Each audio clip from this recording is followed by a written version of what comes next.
রাখছি, কোনো সমস্যা ছিল না। গভর্নর মনসুর যখন বসছে তখন থেকেই ও এইসব কালো আইন শুরু করছে। উনি তো নিজে একজন চোর। গভর্নর মনসুর যে কালো আইন একটা তৈরি করে গেছে, সে কালো আইন আমরা মানি না।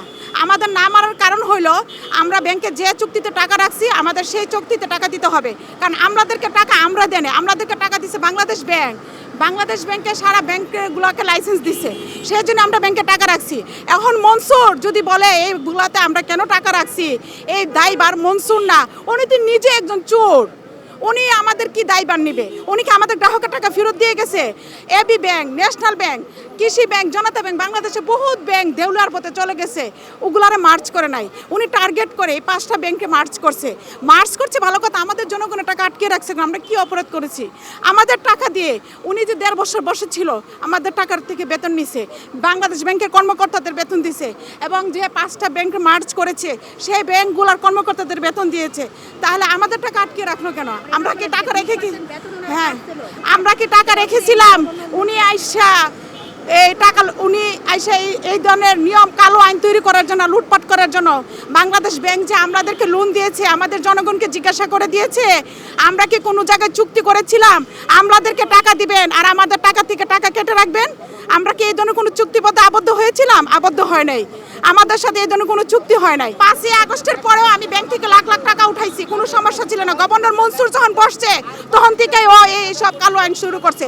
গভর্নর মনসুর এবং উপদেষ্টারা কয়েকজন মিলিত হয়ে চক্র হয়ে এই কাজটা করছে।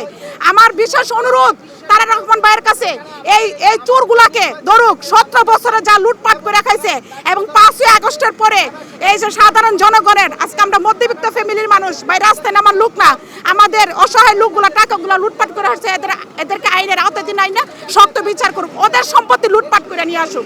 আমাদের টাকা যেভাবে লুটপাট করছে, আমরা ব্যাংক থেকে কোনো টাকা উঠাতে পারতেছি না।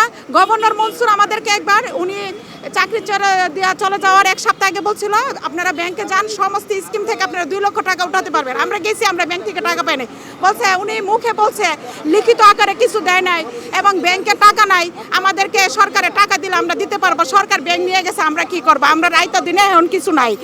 আর উনার ব্যাংকদের 5টা ব্যাংকের কর্মকর্তাদের 20% বেতন কাইটা নিয়েছিল মনসুর। সেই 20% বেতন বোনাস বর্তমান সরকার এখন সুন্দরভাবে নতুন গভর্নর আইসা দিছে। গভর্নর মনসুরের সমস্ত কালো আইন ছিল সব কিছু থেকেই সব কিছু উঠায় নিতেছে নিষেধাজ্ঞাতে। আমাদের 76 লক্ষ গ্রাহকের এই নিষেধাজ্ঞাগুলো কেন উঠায় নিচ্ছেন? আমরা কি অপরাধ করছি? আমরা কি এই দেশের জনগণ না?